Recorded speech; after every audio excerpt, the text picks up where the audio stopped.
इयत्ता 7वी प्रज्ञाशोध परीक्षा विषय मराठी कार्यात्मक व्याकरण या घटकातील आज आपण शब्दांच्या जाती हा उपघटक पाहणार आहोत। तर यामध्ये विकारी आणि अविकारी शब्द म्हणजेच बघा शब्दांच्या जाती एकूण 8 आहेत। नाम, सर्वनाम, विशेषण, क्रियापद, क्रियाविशेषण, अव्यय, शब्दयोगी अव्यय, उभयनवी अव्यय आणि केवल प्रयोगी अव्यय। या ठिकाणी क्रियापदापर्यंत जे 4 आहेत ते विकारी शब्द आहेत आणि केवल प्रयोगी अव्ययपर्यंत जे आहेत ते अविकारी शब्द आहेत। तर या ठिकाणी पहा प्रत्येक घटकाबद्दल या ठिकाणी सविस्तर माहिती दिली आहे। नाम, नामाचे प्रकार, त्यांची उदाहरणं दिलेली आहेत। त्यानंतर सर्वनाम आणि सर्वनामाचे प्रकार दिलेले आहेत। ही सर्व माहिती तुमच्या वहीमध्ये लिहून घ्या म्हणजे परीक्षेच्या वेळेस तुम्हाला याचा उपयोग होईल। या ठिकाणी पहा परत विशेषण आणि विशेषणाचे प्रकार, त्यानंतर क्रियापद, क्रियापदाचे प्रकार, क्रियाविशेषण, अव्यय आणि त्याचे प्रकार सुद्धा दिलेले आहेत उदाहरणासहित। त्यानंतर पहा शब्दयोगी अव्यय आहे। शब्दयोगी अव्ययाचे प्रकार नाहीत, फक्त उदाहरणे आहेत। त्यानंतर उभयनवी अव्यय, त्याचे 2 प्रकार आहेत। केवल प्रयोगी अव्यय आहे, त्याचे फक्त उदाहरणे आहेत, त्याचे प्रकार नाहीत। तर विद्यार्थी मित्रांनो, या सर्व शब्दांच्या जातीवर मी बरेचसे व्हिडिओ केलेले आहेत, त्याची लिंक मी डिस्क्रिप्शन बॉक्समध्ये देते। तर ते व्हिडिओ जर तुम्ही काळजीपूर्वक पाहिला तर तुम्हाला शब्दांच्या जाती हा घटक एकदम लक्षात राहण्यासारखा होईल।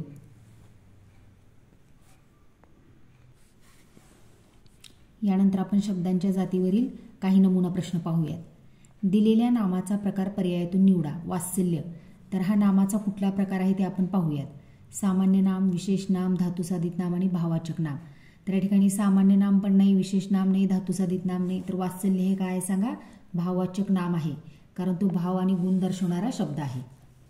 दुसरा, आपण इतरांशी चांगले वागतो तर इतर लोक चांगले वागतील। अधोरेखित सर्वनामाचा प्रकार ओळखा। आपणच्या खाली अंडरलाईन केलेला आहे। आपण हा सर्वनामाचा कोणता प्रकार आहे? आत्मवाचक, पुरुषवाचक, दर्शक आणि प्रश्नार्थक। तर आपण हा जो शब्द आहे तो आपल्या स्वतःविषयी माहिती सांगतो, म्हणून तो कोणता प्रकार आहे? आत्मवाचक सर्वनाम आहे। खालीलपैकी विशेषण ओळखा। ढगाळ, आकाश, ढग आणि चंद्र। तर या ठिकाणी पहा आकाश, ढग आणि चंद्र हे जे आहेत ते नामाची उदाहरणं आहेत, सामान्य नाम, विशेष नाम। परंतु ढगाळ हे काय आहे? विशेषण आहे, कारण ढगाबद्दल विशेष माहिती देणारा हा शब्द आहे। म्हणून दिलेल्या वाक्यातील क्रियापदाचा प्रकार पर्यायातून निवडा। तो कुत्र्यास पळवतो। या ठिकाणी पहा बघा, पळतो नाही, पळवतो दिलेला आहे, म्हणजेच हा क्रियापदाचा कोणता प्रकार आहे? प्रयोजक क्रियापद आहे। प्रयोजक क्रियापद। चुकीचा पर्याय निवडा। पुढे भला मोठा साप होता। स्थलवाचक क्रियाविशेषण अव्यय। कसे काय झाले काय माहीत? रीतिवाचक क्रियाविशेषण अव्यय।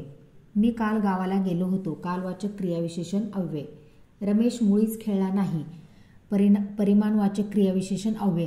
तर या ठिकाणी पहा पर्याय क्रमांक 1, 3 आणि 4 जे आहेत ही जोडी योग्य आहे, म्हणजे या ठिकाणी मुळीच हे परिमाणवाचक आहे, त्यानंतर काल हे कालवाचक आहे आणि त्यानंतर पुढे हे काय आहे सांगा?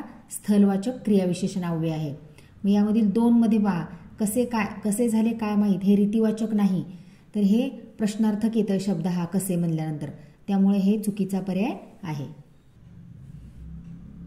खालील गटातील शब्दयोगी अव्यय नसलेला गट ओळखा। नसलेला म्हणलं या ठिकाणी पासून, पर्यंत, मधून, खालून, अथवा, किंवा, म्हणून, पेक्षा, शिवाय, खेरीज, कडे, पूर्वी, अंती।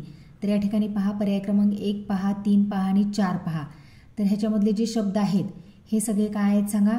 शब्दयोगी अव्यय आहेत, परंतु अथवा, किंवा आणि म्हणून हे काय आहेत? उभयनवी अव्ययाची उदाहरणे आहेत, म्हणून हा शब्दयोगी अव्ययाचा गट नाही। योग्य विधान ओळखा। उभयनवी अव्यय हा विकारी शब्दाच्या जातीमधील प्रकार आहे। उभयनवी अव्ययाचे मुख्यत्वे 2 प्रकार पडतात, परंतु, म्हणून, किंवा ही उभयनवी अव्ययाची उदाहरणे आहेत। वरील सर्व विधान चुकीचे आहेत। तर या ठिकाणी पहा पर्याय क्रमांक ब पहा, उभयनवी अव्ययाचे मुख्यत्वे 2 प्रकार पडतात, हा पर्याय बरोबर आहे, कारण प्रधानत्व सूचक आणि गौणत्व सूचक उभयनवी अव्यय हे त्याचे प्रकार आहेत आणि परंतु, म्हणून, किंवा हे उभयनवी अव्ययाची उदाहरणे आहेत, म्हणून ब आणि क हे पर्याय बरोबर आहेत। पुढचा प्रश्न पहा। रिकाम्या जागी योग्य ते केवल प्रयोगी अव्यय पर्यायातून निवडा। डॅश, फार वाईट झाले हे। बापरे, अबब, अरेच्चा, अरे रे, अरेच्चा। तर या ठिकाणी पर्याय क्रमांक काय येणार? 3, अरे रे, फार वाईट झाले। खालील पर्यायातून योग्य विशेष नाम निवडा। 2 पर्याय अचूक। पुणे, हुशारी, फूल आणि सह्याद्री। तर या ठिकाणी पहा हुशारी हे तर नाम नाही, हे विशेषणचा उदाहरण आहे। मग या ठिकाणी आता पर्याय क्रमांक 1 आणि 4 पहा. पुणे आणि सह्याद्री हे विशेष नामचं उदाहरण आहे. फूल हे सामान्य नामचं उदाहरण आहे. या ठिकाणी पर्याय क्रमांक 1 आणि 4 हे विशेष नामची उदाहरणे आहेत. खालीलपैकी चुकीची जोडी ओळखा. 2 पर्याय अचूक. गणनावाचक विशेष 100 वर्ष, अनिश्चित विशेषण पुष्कळ. यानंतर पुढे पहा. आवृत्तीवाचक विशेषण पहिला मजला, क्रमवाचक दुप्पट खर्च. तर या ठिकाणी पहा पर्याय क्रमांक 1 आणि 2 ची जोडी जी आहे ती बरोबर आहे आणि पर्याय क्रमांक 3 आणि 4 चुकीचा आहे. कारण यामध्ये पहा पहिला मजला हे आवृत्तीवाचक नाही तर हे क्रमवाचक आहे विशेषण आणि दुप्पट खर्च हे आवृत्तीवाचक विशेषणाचे उदाहरण आहे. त्यामुळे हे 2 पर्याय चुकीचे आहेत. आणि या ठिकाणी पहा पर्याय क्रमांक 1 गणनावाचक विशेषण 100 वर्ष आणि अनिश्चित विशेषण पुष्कळ हे दोन्ही पर्याय योग्य आहेत.